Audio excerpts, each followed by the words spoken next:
Bem-vindos ao nosso canal. Por favor, se inscrevam para que possamos fazer mais vídeos como esse. Hoje, vamos mergulhar numa das histórias mais épicas e dramáticas de toda a Bíblia. O confronto monumental entre o profeta Elias e os profetas de Baal no Monte Carmelo. Peguem a vossa bebida preferida, acomodem-se, porque esta história tem de tudo.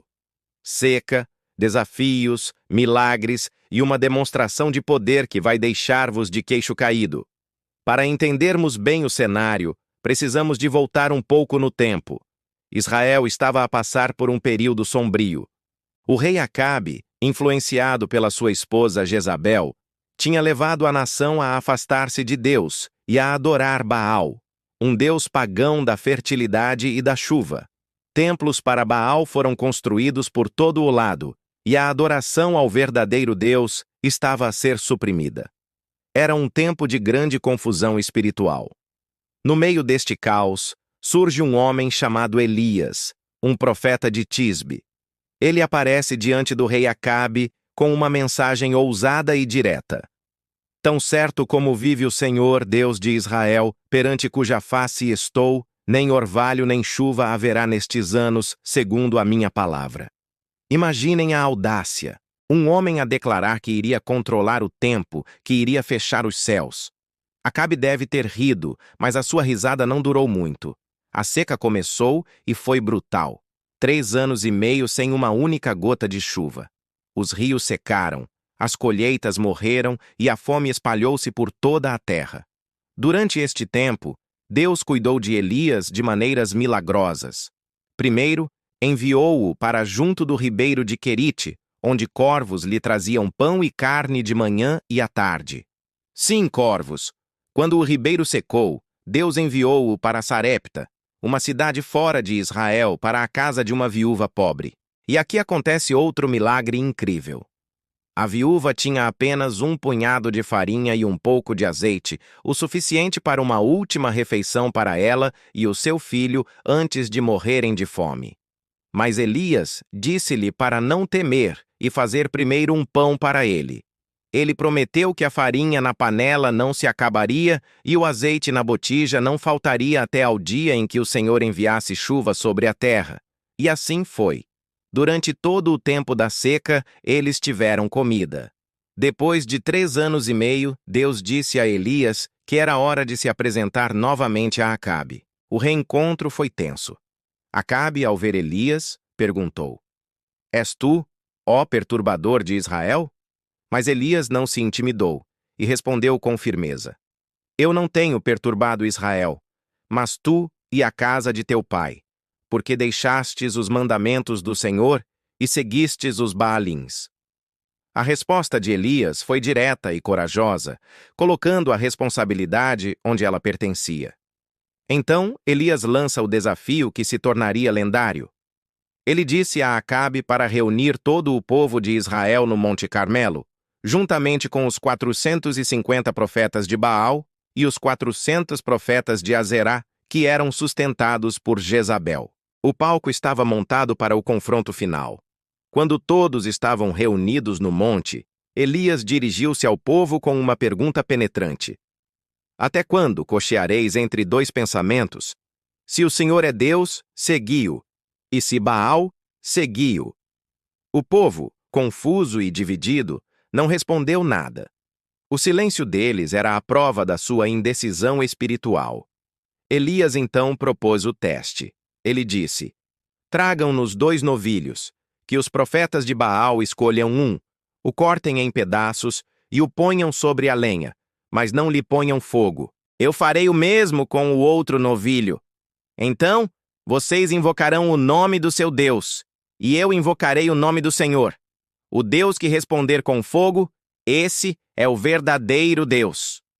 O povo concordou. Parecia um desafio justo. Os profetas de Baal começaram. Eles prepararam o seu novilho e começaram a clamar pelo seu Deus.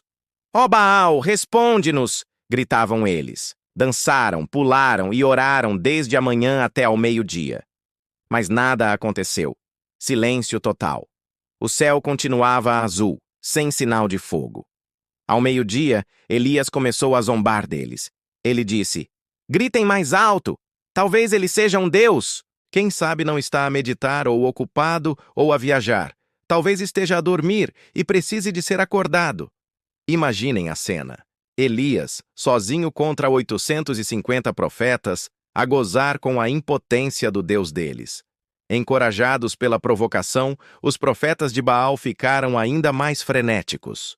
Começaram a cortar-se com facas e lanças, um ritual comum na adoração a Baal, até o sangue escorrer. Eles continuaram a profetizar até a hora do sacrifício da tarde, mas não houve resposta. Nenhuma voz, nenhum sinal, nada. O seu esforço foi em vão. Então chegou a vez de Elias. Ele chamou o povo para perto dele. Primeiro ele reconstruiu o altar do Senhor, que estava em ruínas. Ele pegou em 12 pedras, representando as 12 tribos de Israel, e com elas edificou o altar. Este ato era simbólico, um chamado à unidade e ao regresso à aliança com Deus. Depois, ele fez algo que parecia completamente contraintuitivo. Ele cavou uma vala ao redor do altar e disse: encham 4 cântaros de água e derramem-na sobre o holocausto e sobre a lenha. Eles fizeram isso. Elias disse: façam-no uma segunda vez. E eles fizeram. E ele disse: façam-no uma terceira vez. E eles fizeram. A água correu por todo o altar e encheu completamente a vala. Não havia absolutamente nenhuma maneira de haver fogo ali por meios naturais. Elias estava a tornar o impossível ainda mais impossível, para que ninguém pudesse duvidar que, se o fogo viesse, seria um milagre de Deus. Quando chegou a hora do sacrifício da tarde, a mesma hora em que os seus adversários tinham falhado, Elias aproximou-se e fez uma oração simples, mas poderosa. Ele não gritou, não dançou, não se cortou, ele simplesmente orou. Ó Senhor, Deus de Abraão, de Isaque e de Israel, que hoje se saiba que Tu és Deus em Israel e que eu sou Teu servo e que fiz todas estas coisas segundo a Tua palavra. Responde-me, Senhor, responde-me, para que este povo saiba que Tu, Senhor, és Deus e que Tu fizeste voltar o seu coração. E então aconteceu. Imediatamente, o fogo do Senhor caiu do céu. Não foi uma pequena faísca. Foi um fogo consumidor que queimou o sacrifício, a lenha, as pedras e o pó, e até lambeu a água que estava na vala. Tudo foi consumido. Foi uma demonstração de poder divina, inegável e avassaladora. Ao verem isto, o povo caiu com o rosto em terra e clamou em uníssono: O Senhor é Deus! O Senhor é Deus! A sua indecisão acabou. A verdade tinha sido revelada de uma forma que ninguém podia contestar.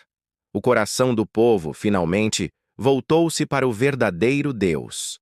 Seguindo a lei mosaica, que ordenava a execução de falsos profetas que desviavam o povo, Elias ordenou que os profetas de Baal fossem capturados e levados ao ribeiro de Quizon, onde foram executados. Foi um julgamento severo, mas necessário para purificar a terra da idolatria que a tinha corrompido. Mas a história não termina aí. Depois deste confronto épico, Elias disse a Acabe: sobe, come e bebe, porque há um ruído de abundante chuva. Elias subiu ao topo do Monte Carmelo, curvou-se até ao chão e pôs o rosto entre os joelhos, em posição de oração. Ele enviou o seu servo 7 vezes para olhar em direção ao mar. Nas primeiras 6 vezes, o servo voltou e disse: não há nada. Mas Elias persistiu em oração. Na 7ª vez, o servo voltou e disse: eis que se levanta do mar uma nuvem pequena, do tamanho da mão de um homem. Essa pequena nuvem era tudo o que Elias precisava de ver. Era o sinal de que Deus tinha ouvido a sua oração.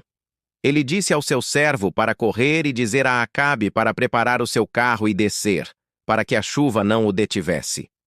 Em pouco tempo, o céu escureceu com nuvens e vento, e uma grande chuva começou a cair sobre a terra. A seca de 3 anos e meio tinha terminado. A palavra de Elias, que tinha fechado os céus, foi a mesma que, através da oração, os abriu novamente.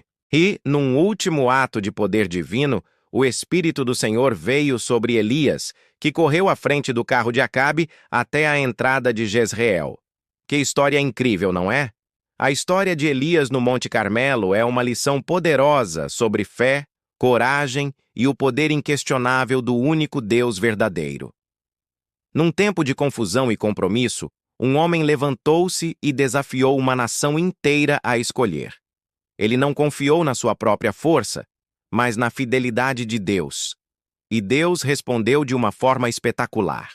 Esta história lembra-nos que, mesmo quando parece que estamos sozinhos, mesmo quando a cultura ao nosso redor se afasta da verdade, podemos permanecer firmes na nossa fé.